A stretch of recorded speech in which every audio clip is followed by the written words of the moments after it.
മണ്ടൻ. നിങ്ങളുടെ പേര് അതെ, എന്റെ പ്രൊഫൈലിൽ എന്താ പറയണ നിങ്ങൾക്ക് കേട്ടോ? നിങ്ങള് celebrity personal trainer, wait, international bodybuilder, Mother Teresa award holder. ഒന്നും വേണ്ട. ഒരു സെലിബ്രിറ്റീസിനെ പേഴ്സണൽ ട്രെയിനിങ് ചെയ്യിക്കാന്ന് പറഞ്ഞാൽ കേരളത്തിൽ ഇന്ന് വരെ ഒരേ പേരുള്ളൂ. അല്ലെങ്കിൽ ഞാൻ മണ്ടനായിട്ടല്ല, നിങ്ങളോടൊക്കെ കളിക്കാനുള്ള നല്ല തലയുണ്ടിട്ട് വന്നത്. എനിക്ക് ഒറ്റയ്ക്ക് കളിക്കാൻ ഇഷ്ടം. അതാണ് എൻ്റെ ഗെയിം.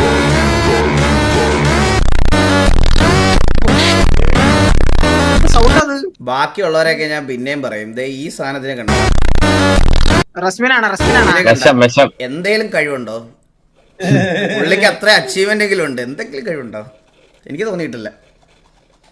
ബാക്കി എല്ലാവരും പിന്നെയും പറയാം. അറ്റ്ലീസ്റ്റ് ജാസ്മിൻ പറയാം, നല്ലൊരു സക്സസ്ഫുൾ യൂട്യൂബറാണ്, ഇതൊക്കെയാണ്. പക്ഷെ പുള്ളിക്കാരി എല്ലാവരും ഭയങ്കര പുച്ഛമാണ്. ഒരു കാര്യം റെസ്പെക്ട് ചെയ്യില്ല. എനിക്കതിൽ ഭയങ്കര ഇതാണ്.